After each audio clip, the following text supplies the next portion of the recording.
안녕하세요. 대학만 나와도 어디 가서 기죽지 않고 살 줄 알았는데 그것도 사람 나름이라는 것을 결혼 생활을 하며 뼈저리게 느낀 30대 후반의 여자입니다. 저는 어느 드라마에 나오는 여주인공처럼 딱 조실 부모하고 사고 무탁한 삶을 보내왔네요. 부모 없이 어디 의지할 곳도 없이 어려서부터 이곳저곳 전전하며 그렇게 자랐어요.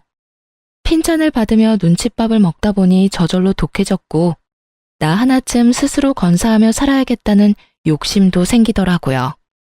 그래서 저는 환경을 탓하지 않고 정말 악착같이 노력했고 누구나 알 법한 4년제 대학까지 나왔어요. 졸업 후에는 전공에 맞게 쭉 유치원과 어린이집 교사로서 경력을 쌓아왔고요. 제 시댁은 그야말로 배운 집안이라 자부심이 대단했어요. 시부모 전부 서울 유명 대학원 출신이었거든요. 저도 나름 열심히 살아왔다고 자부하지만 그저 그런 4년제 대학 졸업생은 시댁 식구들 눈에는 성에 차지도 않았죠. 그래서 결혼 반대가 무척이나 심했어요.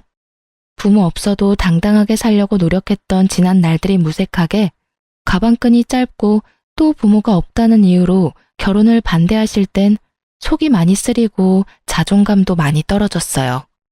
평생을 함께하려고 약속했는데 그쪽 부모님이 반대하시니 어쩔 도리가 없었고요. 그런데 한참 시부모님을 설득하며 곤욕을 치를 때 찾아와준 축복 같은 우리 아이 덕에 결혼을 할 수 있었어요. 물론 시댁 식구 모두 혼전 임신의 소식에 집안에 수치라며 저를 내치려 했어요. 하지만 남편은 호적에서 파이는 일이 있어도 절대 헤어질 수 없다고 고집을 부렸고 그 덕에 저희는 가정을 꾸릴 수 있었어요. 그때만 해도 애 낳고 제가 시댁에 잘하고 좋은 모습을 보이면 마음을 얻을 수 있을 거라 생각했어요. 그러나 제가 시댁에서 예쁨을 받는 일은 전혀 없었습니다. 아니, 저라는 사람 자체를 인정해주지 않았다고 말하는 게 맞는 것 같네요. 차라리 저를 꼴도 보기 싫다고 시댁 근처에는 얼씬도 못하게 해줬으면 더 좋았을 텐데 시댁 식구들은 저를 뻔질나게도 찾아댔어요. 왜냐면 거의 식모살이 수준으로 저를 부려먹기 바빴거든요. 그뿐인 줄 아세요? 공부하는 남편의 발목을 제가 잡았다며 시모의 원망을 매번 들어야 했어요. 그래서 저는 그 원망이라도 피해보자는 마음으로 남편을 공부시켰어요. 그이가 석 박사 학위를 취득하기 위해 일까지 줄이고 전념하는 동안 저는 가정을 지키기 위해 투잡까지 뛰어가며 뒷바라지를 했어요. 그렇게 지내기를 수년 만에야 시부모님이 말하는 시댁의 명성에 남편도 구색을 맞출 수 있었어요. 하지만 그 후에도 제 노력을 인정받기는커녕 남편의 위상만 높아졌네요. 남편이 결혼 후에도 공부를 놓지 않는 인재라면서요. 그러니 저를 향한 시선은 여전히 곱지 못했고 시모는 그런 저에게 늘 이렇게 말하곤 하셨죠. 넌 정말 결혼 전이나 후나 어쩜 이리 한결같이 볼품이 없니? 너랑 한 공간에 있으면 내 눈을 버리는 기분이라니까. 넌 우리 집안 식구로 지내는 걸 감사히 여겨야 해. 알겠니? 배움도 적고 교양이라고 눈 씻고 찾을래도 못 찾는 널 사람이라 여기고 지내주니 말이야. 어머님, 저를 마음에 안 들어 하시는 거 잘 알아요. 그래도 제가 병균 같은 건 아니잖아요. 볼품없다 여기지 마시고 너그러운 마음으로 좋게 좀 봐주세요. 왜 네가 병균이 아니라고 생각하니? 우리 집안에서 환영받지 못하는 건 병균만도 못한 너뿐인데. 죽었다 깨어나도 내겐 너그럽게 쓸 마음이 없으니 이 집안에서 내 눈에 띄지 말고 네 할 일이나 잘하렴. 어머니, 제가 아내한테 제발 예의를 갖춰서 대해달라 말씀드렸잖아요. 이 사람도 저 만나기 전에는 자기 분야에서 열심히 일하는 멋진 사람이었어요. 저보다 더 강단 있고 대단한 사람이라고요.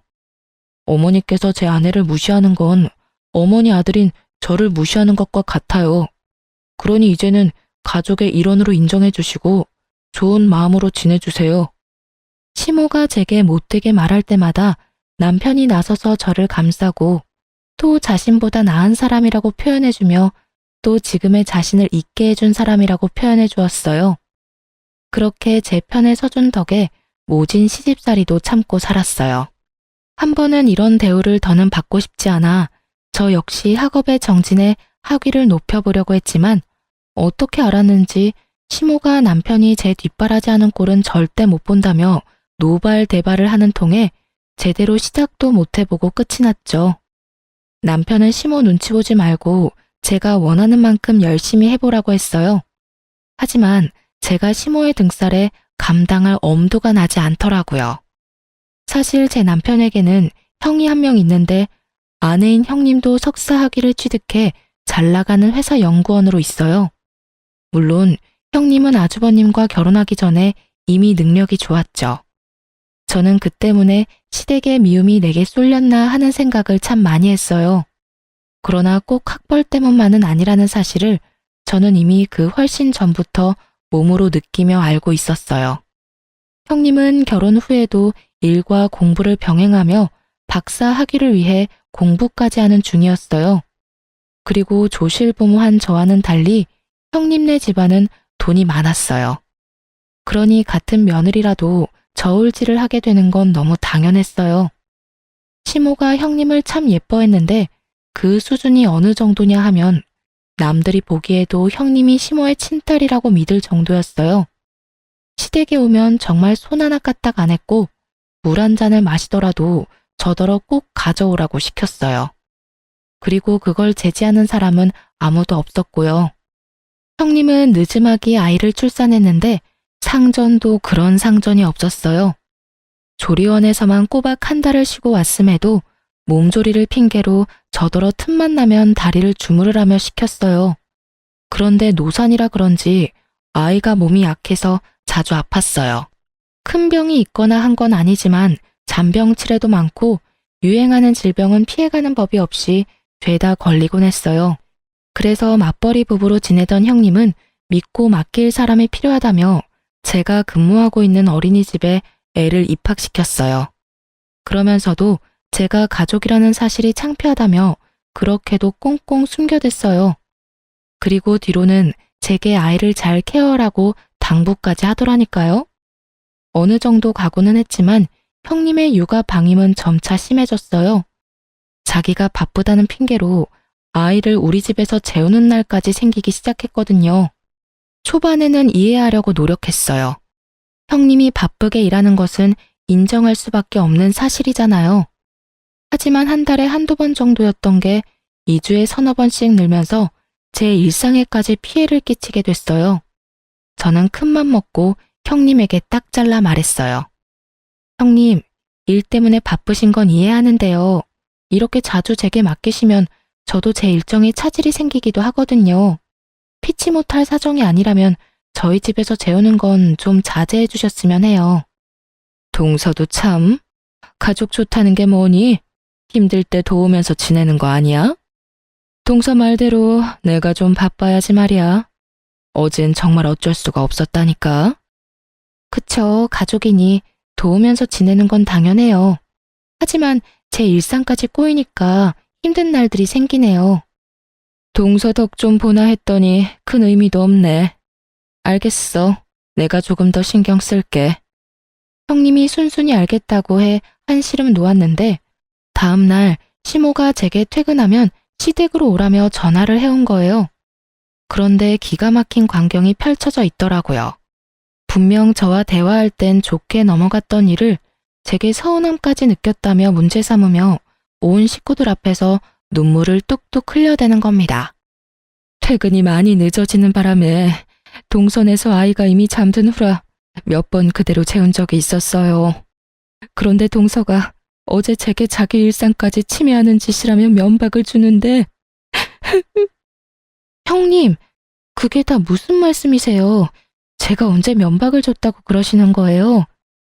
동서, 내가 미안해. 내가 나 바쁜 것만 생각하고 동서 힘들 걸 헤아리지 못했어. 나는 윗사람 자격도 없어. 우리 애 맡기는 거 불쾌하다고 했으니 더는 맡기지 않을게. 그럼 동서 기분이 좀 괜찮겠어? 아가, 네가 뭐가 미안하니? 열심히 살아보려는 게 뭐가 잘못이라고.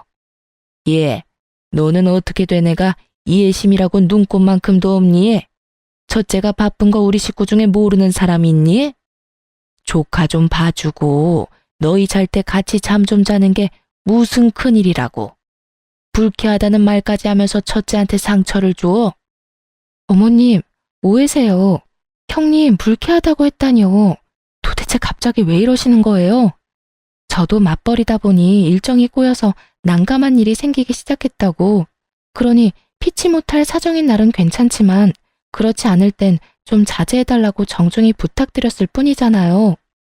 그게 애 맡기지 말라는 말과 뭐가 다르니? 그리고 네가 같은 뜻이라도 지금처럼 좋게 이야기했다면 첫째가 이렇게까지 서운함에 눈물을 흘리겠어? 넌 생각이라는 게 있긴 한 거니? 어떻게 한치 앞을 못 보고 사람 마음 하나 헤아리질 못해? 첫째가 바빠서 내게 애 좀 부탁한다고 네가 함부로 대해도 되는 줄 알아? 귀한 집 자식 가슴에 대목 박는 짓을 천하디천한 니까 짓게 한다는 게 가당키나 하냔 말이야. 어머님, 동서를 너무 나무라지 마세요. 저와 제 아이 때문에 얼마나 불편했으면 제게 그렇게까지 말했겠어요. 저는 동서 마음 충분히 이해해요. 단지 속이 조금 상해서 눈물을 감출 수가 없을 뿐이에요.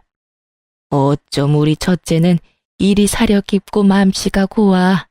가진 것 없어 못난 것까지 보듬어 주려는 마음이 너무 감동이야. 그렇게까지 저 못난 걸 감쌀 필요 없다. 어머님도 형수님도 그만하세요. 집사람이 오죽 힘들면 그런 말을 했을지를 먼저 진심으로 헤아려 보시라고요. 사실 제 조카지만 아내가 전반적으로 챙기게 두는 것도 제 입장에서 미안한 일이에요. 거기다 형과 형수님이 너무 자주 맞는 것도 맞고요. 요 근래에는 다 늦은 밤에 전화해서 애 잠들었냐 확인하는 거 저도 좀 불편합니다. 듣다 못한 남편이 제 편을 들며 자신도 불편하다 이야기해준 덕에 형님의 눈물 연기가 어색하게 끝이 났어요. 형님은 남편의 개입에 뻘쭘했는지 앞으로는 주의하겠다며 바로 표정이 바뀌며 말했죠. 시모도 그제야 자기 아들까지 불편하게 만드는 상황은 없어야 한다며 당부했어요. 이런 모습을 보고 있자니 기분이 상했지만 애써 내색하지 않았어요. 다행히 이날 이후 한동안은 소동 없이 잠잠했네요. 그러던 어느 날 형님네 아이가 어린이집에서 까무러치고 난리도 아니었어요. 애가 혼절하거나 한 것은 아니었지만 열이 펄펄 끓어 눈도 제대로 뜨지 못했죠. 급한 마음에 형님과 아주버님께 이 상황을 알리며 당장 하원하러 와달라 요청했어요. 하지만 이를 뺄 수 없어 당장은 힘들다고 하는 겁니다. 하는 수 없이 시모에게 연락해 아이 상태를 이야기하고 바로 병원에 내원할 수 있도록 와달라고 부탁드렸어요. 그러나 그 누구도 아이를 챙길 생각을 하지 않는 거예요. 저는 하는 수 없이 어린이집 원장님께 양해를 구하고 제가 아이와 함께 병원에 다녀왔어요. 아이 컨디션이 너무 안 좋아 다시 어린이집으로 향할 수는 없는 노릇이었어요. 결국 저는 오래전 저를 자식처럼 품어주시고 돌봐주셨던 이모님께 도움을 청했습니다. 제게 유일한 가족 같은 분이라 그러면 안 되는 줄 알면서도 또다시 신세를 지게 되었죠. 하필이면 제가 그날 당직이라 업무를 뺄 수 없었던 탓이었어요. 저는 형님과 아주버님께 아이의 상태를 먼저 알린 뒤 부득이하게 이모님께 아이를 맡겨놨으니 최대한 시간을 내어 아이를 데리고 가달라 부탁까지 드렸어요. 그런데 그날 두 사람은 다 저녁이 되어서야 아이를 데리러 온 것도 모자라 이모님께 너무 큰 무례까지 범하고 말았습니다. 아줌마, 시간이 되면 애 잘 준비까진 시켜놔야 될 거 아니에요. 동서가 못 챙긴 것도 짜증나는데 이게 뭐야?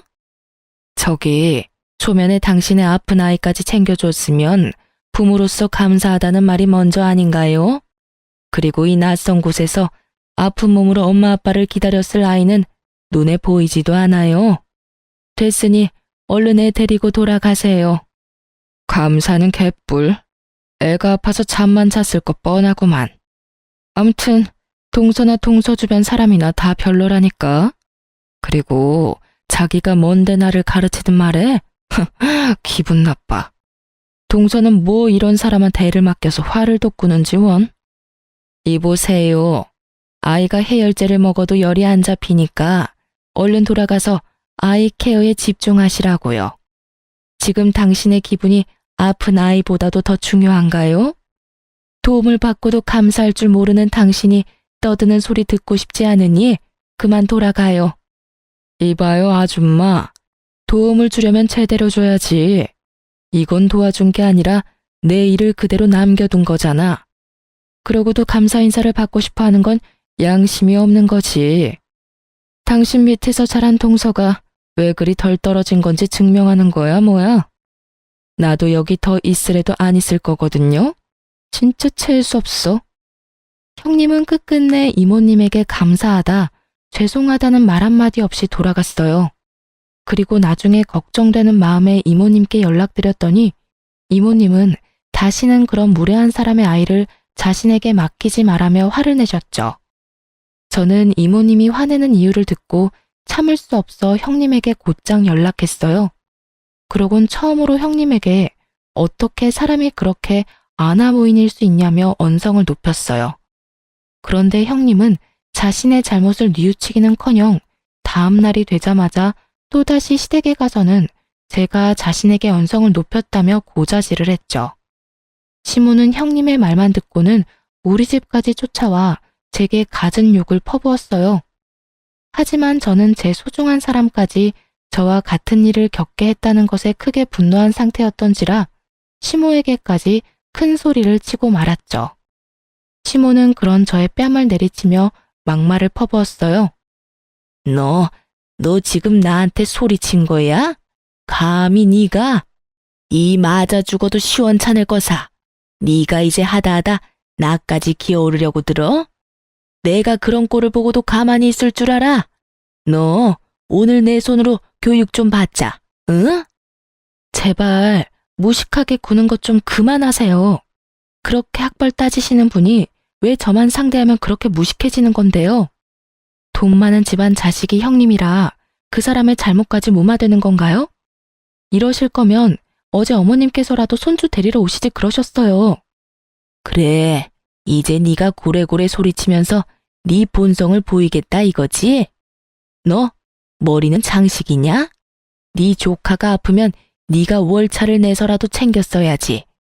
네가 제정신이 아니라 남한테 애를 맡겨놓고 도대체 누구 탓을 하는 거야? 사리분별력도 없는 네가 대학을 졸업해? 가당치도 않지. 어디 가서 학령 위조한 건 아닌지 조사라도 해야 할 판이네 아주.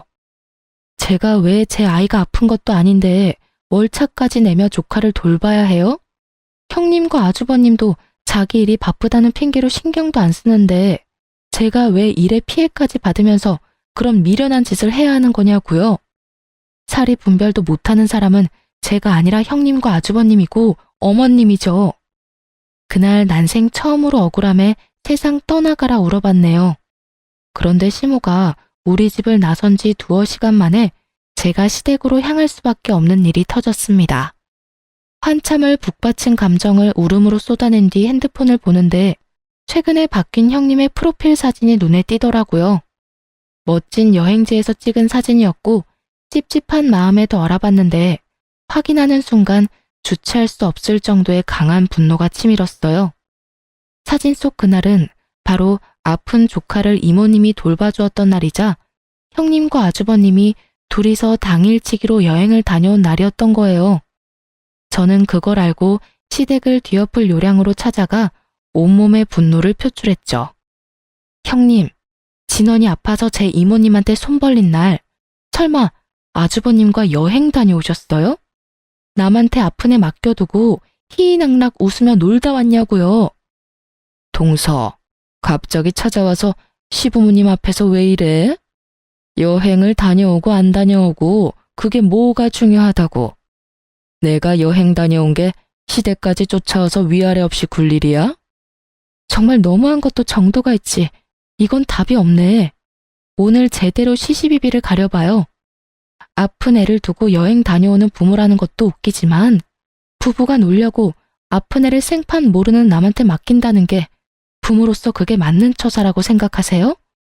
애 좀 봐줬다고 지금 나한테 훈수라도 하러 왔니? 동서 일이나 잘하고 동서 처사나 올바른 건지 따져봐.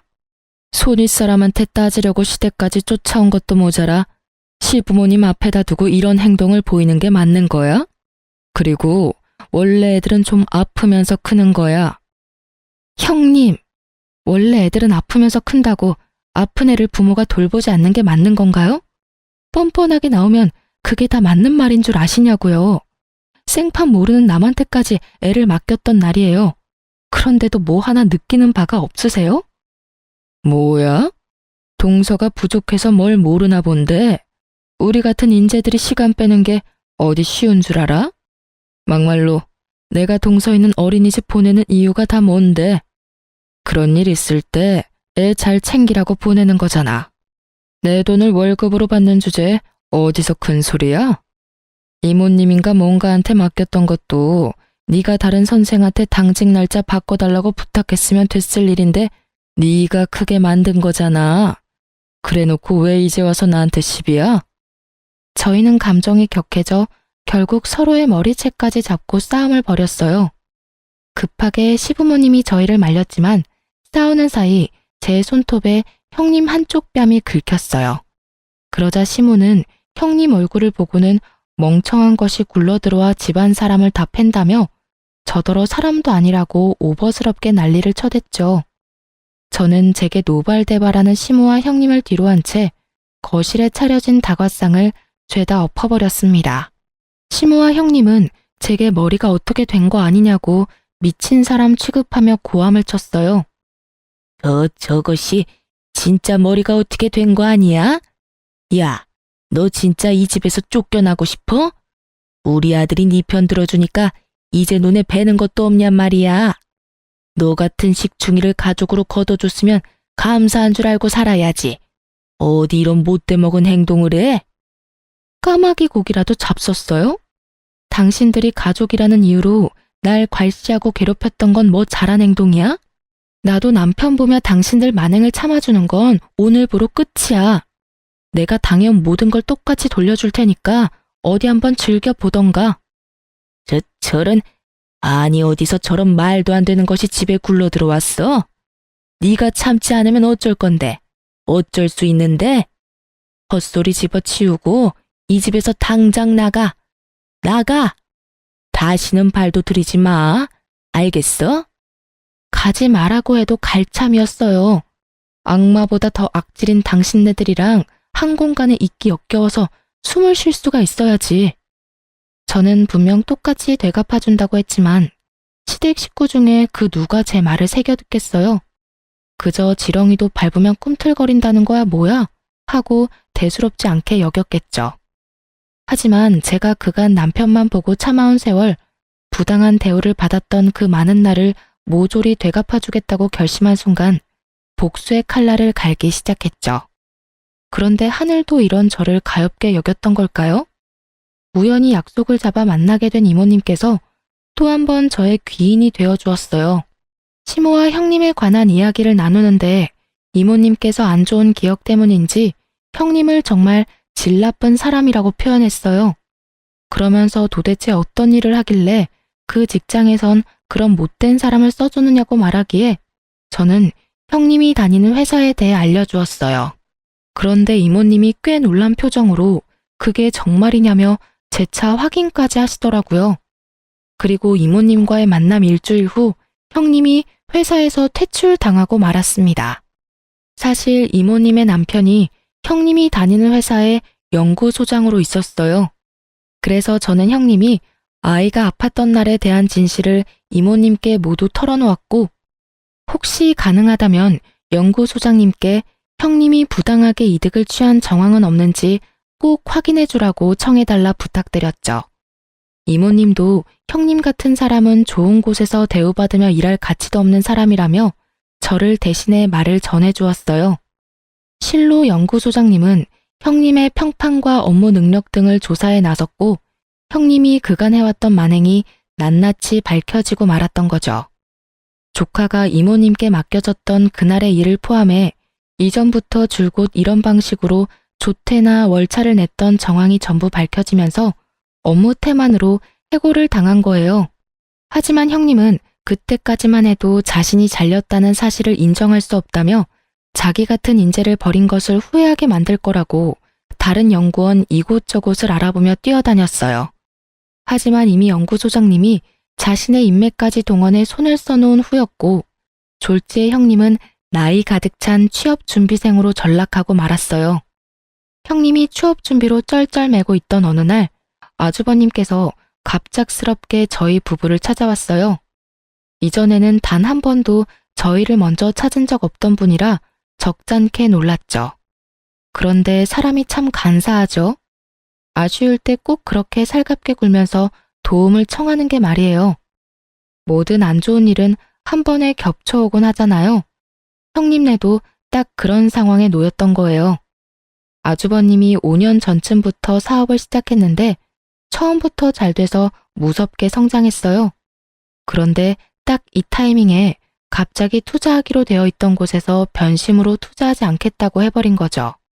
아주버님은 투자받을 걸 굳게 믿고 이미 일을 키운 상태라 당장 그 투자금이 없으면 빚을 내야 한다며 우는 소리까지 하며 도와달라 하더라고요. 동생아, 가족 좋다는 게 뭐냐?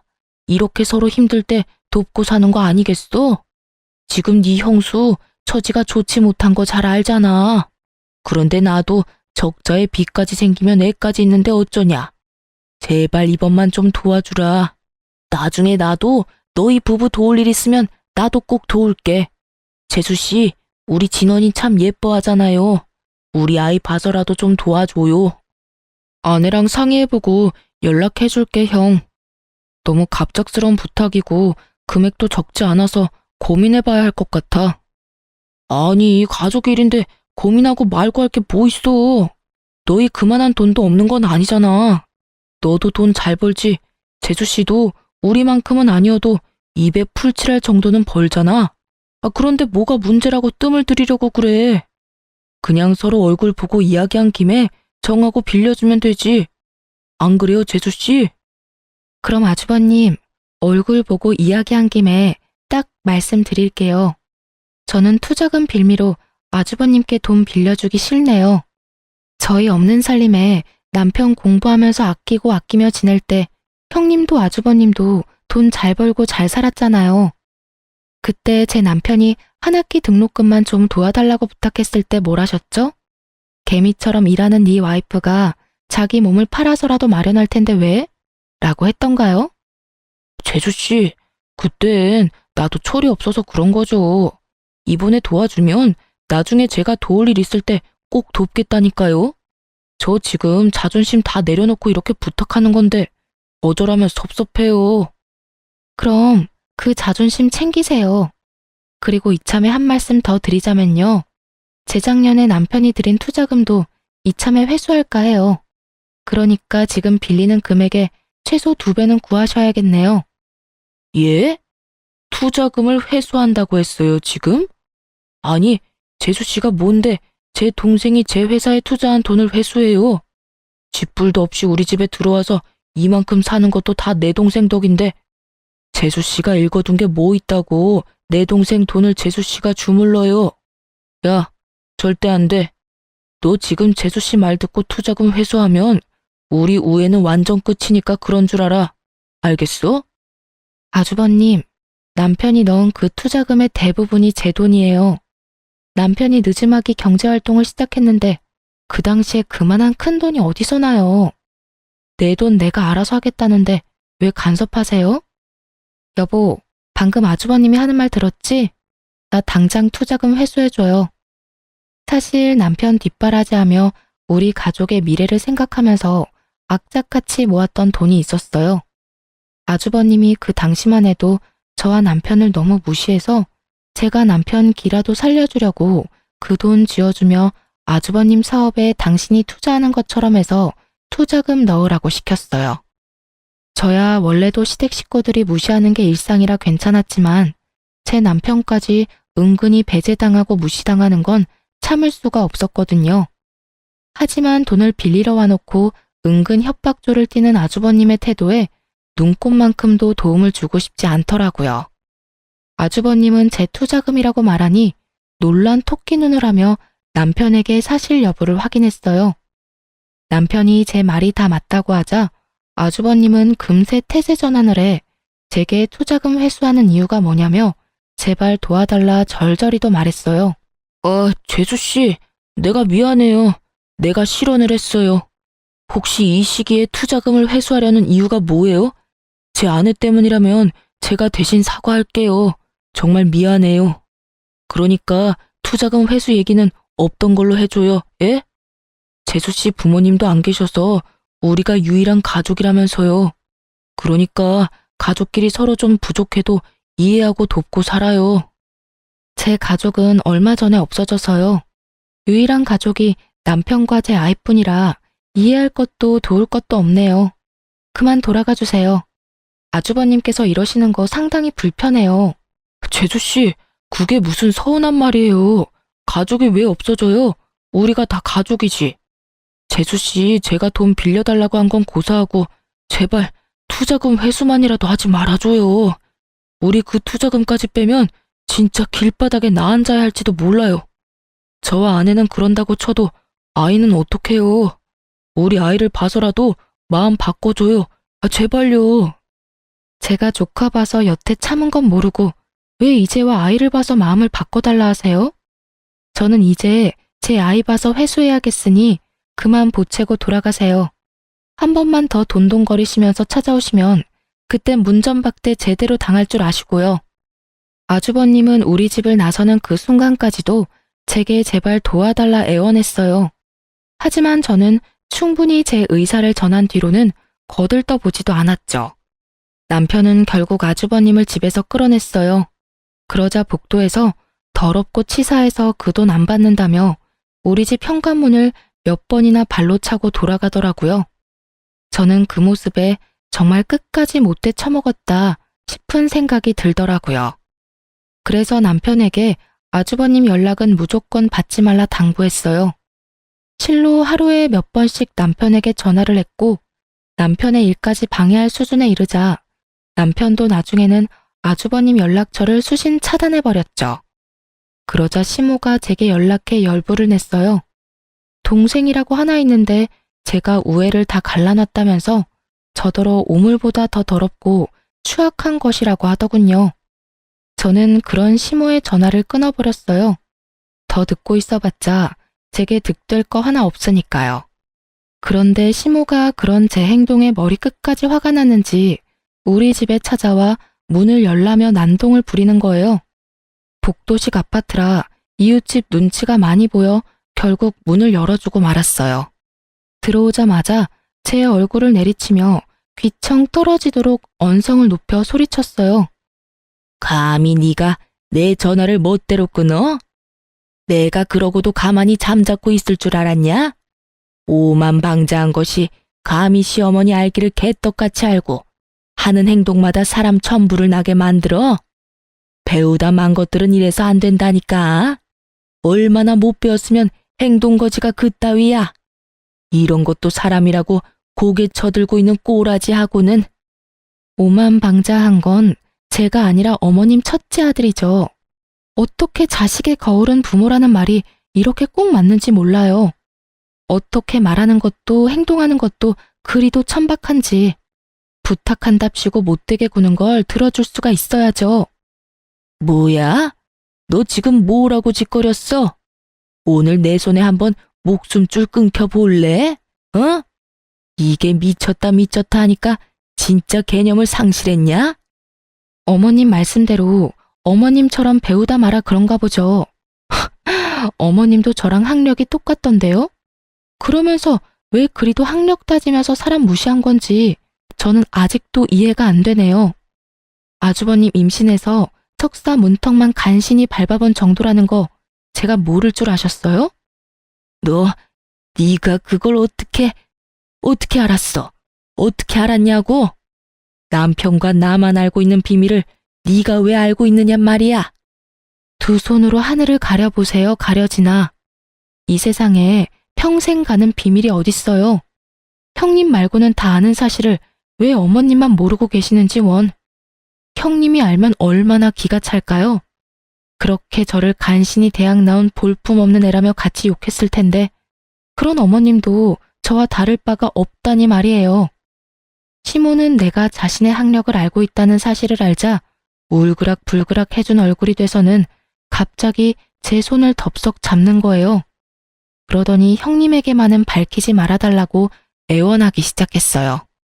집안에서 자신의 위치가 얼마나 뭉개지겠냐며 제발 그런 일이 없도록 비밀로 간직해달라는데 그 모습이 얼마나 절절한지. 그렇게 시모의 약점을 잡은 덕에 더 이상 절 무시하고 하대하는 사람은 없었어요. 하지만 웃기게도 제가 시모의 비밀을 알고 나니 주부로 지내고 있는 형님의 위치가 예전에 저만큼이나 떨어지더군요. 시모가 제 눈치를 보느라 형님을 예뻐하지 않은 것도 있지만 좋은 학력으로 어느 곳 하나 취직 못하고 있다며 닥달했어요. 형님은 자신을 대하는 태도가 바뀐 시모에게 대들기 시작했고 엄마와 친딸만큼이나 좋았던 관계는 더는 없었어요. 결국 형님네 부부 문제로 번져 매일같이 집안이 시끌시끌했어요. 그러다 나중에야 형님이 자신이 잘리게 된 사실을 알게 되었어요. 더불어 이모님이 연구소장님의 아내라는 사실까지도요. 형님은 그제야 제게 제발 한 번만 이모님 부부를 만나게 해달라며 매달렸어요. 취직을 할 수 없으니 시댁에서 무시당하는 거 아니냐며 한 번만 도와달라 싹싹 빌더라고요. 동서, 내가 긴 세월 모질게 군 거 마음에 담지 마. 다시는 그런 짓 하지 않을게. 하늘에 맹세해. 그러니 제발 동서를 돌봐주셨다던 그 이모님 좀 한 번만 만나게 해줘. 부탁이야. 정말 이번 딱 한 번만 힘 좀 써주라. 형님, 다 형님이 자처한 거잖아요. 그냥 감내하고 사세요. 타지 멀쩡하니 그 일 아니고도 할 수 있는 일은 세상에 많아요. 자기 일 아니라고 그렇게 쉽게 말하지 말고 제발 한 번만 도와줘. 우리 진원이 생각해서라도 엄마가 제대로 자리 잡고 있어야 하잖아. 내가 이모님께 사과드릴 수 있도록 동서가 자리 좀 마련해줘. 응? 같이 애 키우는 입장이니 이것저것 재고 따지지 말고 닥치는 대로 일하며 애 키우고 사세요. 다른 사람들도 다 그러고 애 키우며 살아요. 저는 자기의 위신을 위해 이제야 이모님께 사과한다는 형님을 깡그리 무시한 채 일절 이모님과 연결해주지 않았어요. 아주버님은 투자의 얘기가 오간 뒤 저희 때문에 망하면 가만두지 않겠다며 이를 갈더군요. 하지만 그도 얼마나 가겠어요. 세상 이치가 자기들 뜻대로 되진 않잖아요.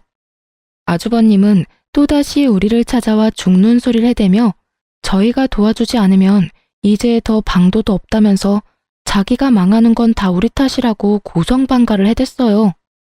재수씨, 진짜 사람 그렇게 안 봤는데 치사하고 더럽고 꼭 그렇게까지 해야만 했어요?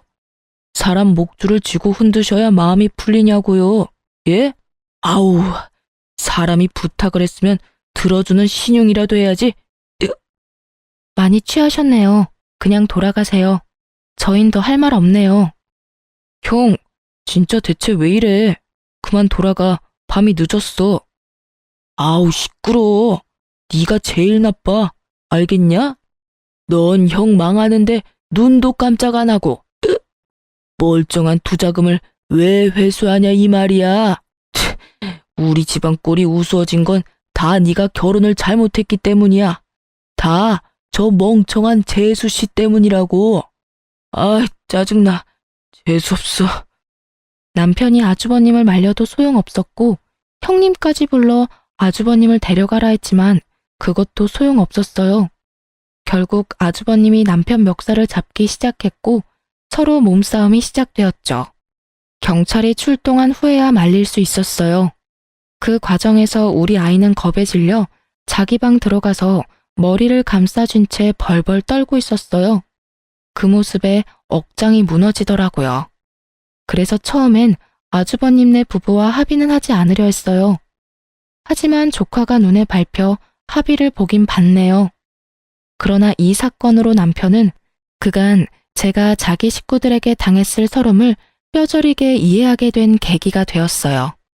그래서 그날 이후 남편과 저는 시댁 식구와 연 끊고 연락까지 다 차단하며 남편이나 저나 둘 다 서로만 의지하며 살기로 굳게 마음먹었답니다. 나중에 시모가 남편에게 어떻게 부모와 자식 간의 관계를 끊을 수 있냐며 절대 안 된다고 남편을 설득하려 안간힘을 썼어요. 하지만 남편은 끝내 시모의 설득을 거부했고 나중에는 시모가 제 옷깃까지 부여잡으며 제발 이런 악연으로 남지 않도록 제가 나서달라더군요. 예, 어떻게 부모를 멀리하고 지낼 수 있어? 제발 네가 내 아들 좀 어떻게 해주렴. 내가 다시는 내게 못나게 굴지 않겠다 약속도 했잖니. 그런데 갑자기 왜 내 아들이 그런 마음을 먹은 거야? 나는 내 자식 못 보고는 못 산다. 이런 불효가 어디 있니?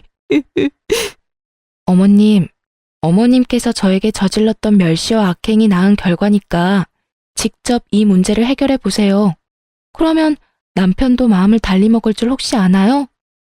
죄송하지만 저는 원래도 부모가 없던 몸이라 아쉬울 게 하나 없네요. 아니, 제가 앞으로 어머님과 아주버님 내외를 마주하지 않아도 된다고 생각하니 이제야 숨이 쉬어져요. 그러니 이제 그만하세요. 나는 시모의 마지막 애언도 딱 잘라냈어요. 그제야 시모는 눈물바람을 하며 지난날의 자신의 언행에 후회라는 걸 하게 되었네요. 후에도 제가 근무하는 곳에 찾아왔지만 저는 절대 시모를 만나주지 않았어요. 나중에 남편이 시모가 제 직장까지 찾아온 것을 알고는 직장까지 옮기라고 권유했고 마침 좋은 자리가 나 저는 이직을 하게 되었네요. 모든 풍파가 지나간 뒤 이제야 좀 살맛이 난달까요? 형님이 남편과 한번 연락이 닿은 적이 있는데 그때 들은 소식으로는 아주버님도 형님도 먹고 살기 위해 학위와 관계없는 일을 시작했다고 하더라고요. 그리고 시모는 하나 남은 자식마저 자신을 등질까봐 전전긍긍하며 조카의 양육을 도맡아 하고 있다고 해요. 뭐라도 도움이 되면 자신의 곁에 남아있을까 하는 마음으로요. 나중에 그렇게 없는 듯 계시던 시부가 시모의 양육을 보고는 남편에게 조카만이라도 돌봐줄 수 없겠냐고 부탁하셨죠. 시모의 스트레스를 오롯이 조카가 받고 있다며 가여워 죽겠다고요. 하지만 남편은 그것 또한 그들이 만든 상황이니 절대 우리 부부는 개입하지 않겠다고 선을 그었어요. 그 후로 시부도 더는 저희에게 연락해 그런 부탁은 하지 않았죠. 시모와 아주버님네를 보니 학벌은 삶에 있어 중요하지만 결코 인생의 전부가 될 수 없다는 것을 다시금 깨닫게 되었어요. 지금 저희 부부는 아이와 단란하게 지내며 소소한 행복 속에서 지내고 있답니다. 그리고 저는 새로운 어린이집에서 새롭게 자리 잡아 제 일상이 좀 더 윤택하게 변화했어요. 이전에는 더 나은 곳으로 옮기며 급여나 환경 모두 훨씬 좋아졌거든요. 이전의 일상에서는 상상해보지도 못한 그런 여유로움을 이제는 매일 누리며 지낸다는 것만으로도 행복해요. 비록 남편이 가족과 멀어진 것은 안타깝지만 남편도 지금의 생활이 더욱 만족스럽다고 얘기해주어 한시름 놓았네요. 앞으로는 우리 세 식구의 안위만을 생각하며 저 자신이 존중받고 또 존중하는 삶 속에서 살아가고 싶어요. 다사다난한 30대를 잘 마무리하는 해를 보내고 부디 제 40대는 찬란하게 피어나길 바라며 이만 사연을 마칩니다. 시청자분들께서도 늘 존중의 삶 속에서 평안하시길 기원합니다.